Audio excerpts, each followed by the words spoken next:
muito interessado nesse benefício, ele resolve fraudar alguns documentos, ele falsifica alguns documentos para tentar justamente se valer do benefício. Ele, a rigor, não teria direito a esse benefício, mas então ele verifica quais são os requisitos, falsifica alguns documentos para entregar para o fisco, e o fisco, então, analisando esses documentos falsos, ele acaba concedendo o benefício para o contribuinte. Mas ele, o contribuinte, a rigor, não teria esse direito. Só conseguiu isso em razão da falsificação, da fraude nos documentos. Tudo bem? Tá bom. Vamos imaginar, então, que o fisco, neste caso, depois de passado um determinado período, 1 ano, 2 anos, 3 anos, enfim, o fisco percebe essa falsificação e ele revoga a moratória que tinha sido concedida para o contribuinte. Revoga. Exatamente essa pergunta do nosso colega. A moratória acaba sendo, por fim, revogada. Mas aí então você pergunta, se a moratória for revogada, o prazo que passou entre a concessão da moratória e até a sua revogação, não serão computados para efeito de prescrição? O que você acha do assunto? Que, inclusive, foi a pergunta do nosso colega. Como é que fica o prazo prescricional? Se a moratória for revogada em razão de fraude, porque o contribuinte, então, ele falsificou alguns documentos, se a moratória for revogada por conta de fraude, o prazo entre a concessão dessa moratória e até sua revogação não será computado para efeito de prescrição. Então, é como se nesse período todo o prazo prescricional tivesse permanecido suspenso. Tudo bem, o prazo prescricional não foi contado. Então, revogou e, de repente, a moratória foi concedida num ano. Depois de 4 anos, depois de 5 anos, o fisco verificou que aquela moratória não devia ter sido concedida para um dado contribuinte. O fisco revoga a moratória, o contribuinte vai ter que pagar aquele tributo, e se ele não pagar? Se ele não pagar, o fisco terá quanto tempo para promover a execução fiscal? Ele vai ter o prazo de prescrição normal, sem se preocupar com o período que passou entre a concessão e a revogação da moratória, porque dentro desse período, entre concessão e revogação da moratória, o prazo prescricional, ele não caminhou, certo? Perfeito? É claro, artigo 155, parágrafo único do Código Tributário Nacional. Vamos partir para mais uma pergunta? Professor, o parcelamento é causa de suspensão ou interrupção? Parcelamento. Bom, parcelamento, pergunta bastante, pode parecer, num primeiro momento, uma simples pergunta, mas não é bem assim. O parcelamento, ele se encontra lá no artigo 151 do CTN. E no 151, como eu tinha falado, ele vai ilustrar as causas de suspensão da exigibilidade do crédito. Certo? Perfeito. E como causas de suspensão da exigibilidade do crédito, nós vimos no tema do dia, eu repeti isso num outro momento, em que as causas de suspensão da exigibilidade suspendem o curso do prazo prescricional. Perfeito, professor, então eu entendi. Quer dizer, o parcelamento é uma forma de suspensão da exigibilidade do crédito, pergunta respondida. Não, tudo bem, você está certo em pensar nisso. Mas você deve se lembrar de um outro dispositivo meio escondido ali no CTN, porém importante. O artigo 174, parágrafo único. Meus amigos, no artigo 174, parágrafo único, o CTN vai dispor sobre modalidades de interrupção do prazo prescricional. E uma dessas modalidades, o CTN diz assim, olha, interrompe-se o prazo prescricional qualquer ato judicial ou extrajudicial que represente uma confissão de dívida por parte do contribuinte. Espera aí, como é que é? Ato judicial ou extrajudicial, que represente uma verdadeira confissão de dívida por parte do contribuinte. Ato judicial ou extrajudicial. Que ato extrajudicial seria esse, em que o contribuinte praticamente confessa a sua dívida? Um exemplo de ato extrajudicial que indica a confissão de dívida por parte do contribuinte é justamente o parcelamento. O parcelamento não é algo que você deve perquirir judicialmente. O parcelamento é exigido, é solicitado administrativamente. É um ato extrajudicial. Ué, mas então o parcelamento, se representa esse ato, ele é forma de interrupção? Ou é forma de suspensão? Pode ser as duas. Pode ser as duas. É isso mesmo.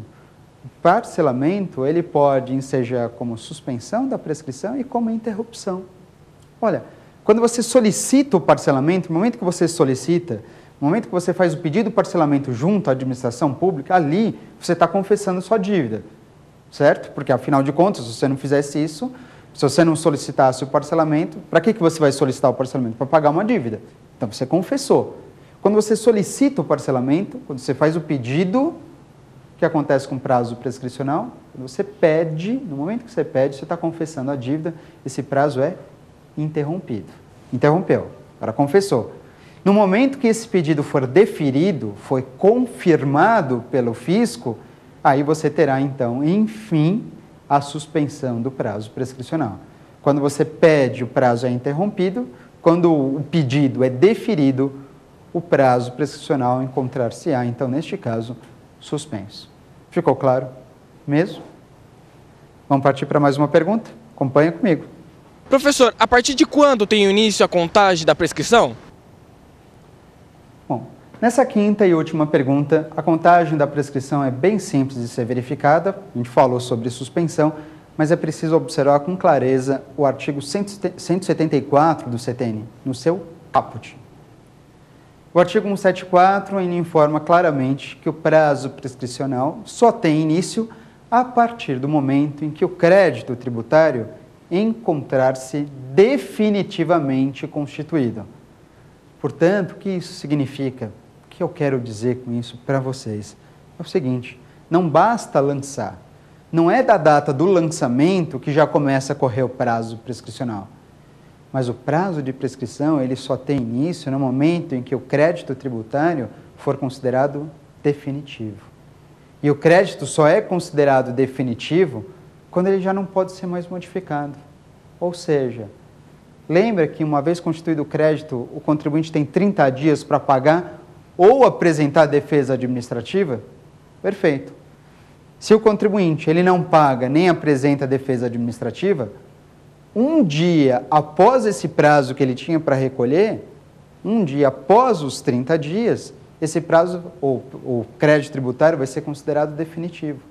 Então você pode dizer que, a rigor, no 31º dia do lançamento, o prazo prescricional ele tem início, no 31º dia. Ou, se o contribuinte oferece uma impugnação administrativa, o prazo prescricional só passa a contar, a fluir, a partir do momento que sair uma decisão administrativa irreformável.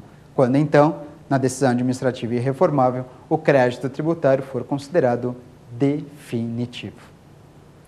Ficou claro? Perfeito?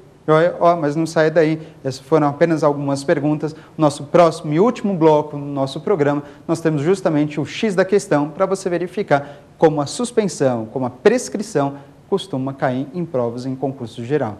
Me aguarda, é só mais um pouquinho.